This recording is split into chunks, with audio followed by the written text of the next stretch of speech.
But I found people come up to me. I had no idea of this. It's one of the negative aspects of religion that I never appreciated. I have people come up to me almost every day or write me and saying, you know what, I saw that movie and I realized I'm not a bad person for asking questions. And I'm not alone. You know, these people from small towns in Georgia, they have no one to talk to. They think they're the only ones who's asked the question, is God real? Is it okay to not believe in God? And they're told by everyone else, not only you'll go to hell, but you're a bad person.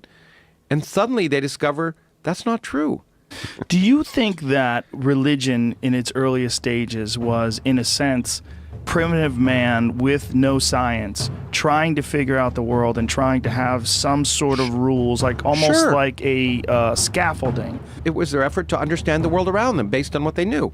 It was noble, and so there's nothing wrong with it. But claiming that we today should be guided by the worldview of illiterate peasants in the Iron Age peasants who didn't know the Earth orbited the sun and wrote down scriptures based on their beliefs at the time, they argue that that should guide our life today when we've discovered 100 billion galaxies in the universe and discovered all this stuff, is ludicrous. People saying, you know what, I really want to believe in this absurd story, and therefore I refuse to accept evolution. If you're Mike Pence, the vice president of the country, you say, I don't believe evolution because it doesn't agree with my ridiculous fundamentalist ideas. And he said that in Congress, right? He said we shouldn't be teaching evolution in schools. We should be teaching intelligent design. And why? Because it offends his personal faith. Perhaps. It might also be a political ploy. It might be, I think, he knows that a large percentage of the country finds comfort in a leader that subscribes to the same sort of superstitions that they... Who knows? Right.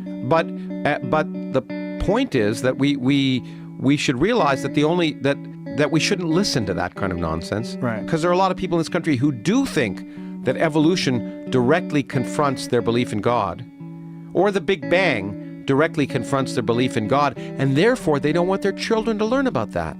But what an awful thing to do to your children, to withhold evidence about how the world really works, because, you don't have to believe in the Big Bang, but it really happened.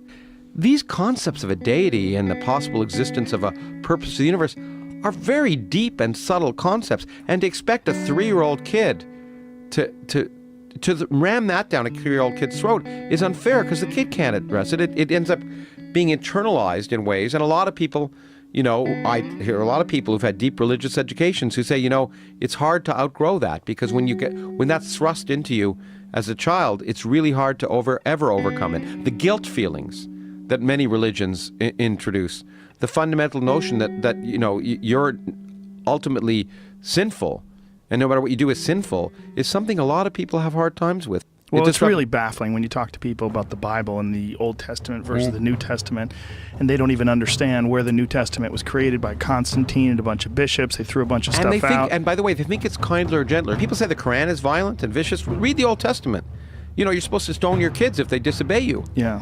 And the reason... You're supposed to kill people that wear 2 different kinds of cloth. Exactly. And the reason that nowadays sort of the old Abrahamic religions of Judaism and Christianity may seem a little less violent than Islam for some people is because, people take the Quran literally. That's part of sort of fundamentalism. Very few people take the Bible as literally as, namely, hey, we're going to stone kids. In the 12th century, they may have, but now we've outgrown it, and Islam is 600 years younger. And so it's just, the Old Testament is just as violent as the Quran, but no one takes it seriously. But most people who call themselves religious, they pick and choose the things they like from the Bible or the New Testament or the Old Testament. They pick and choose the nice, kindler, gentler things. Richard Dawkins Foundation in England did an interesting survey. So the British government does a census, and they ask people's religions as part of it. And in the last census, remarkably, only 55% of the people said they were Christian, Church of England, which was one of the lowest ever. But fine, they went to those 55% people, they did a survey of those, and they said, okay, why do you call yourself Christian? Do you believe in the virgin birth? Do you believe in transubstantiation? Do you believe in, and went down the list, and people say, no. And then they'd ask, why do you call yourself Christian? And the answer was, we like to think of ourselves as good people. So religion is usurped morality. They think somehow that not believing in God makes you a bad person. Right. But there's no evidence of that.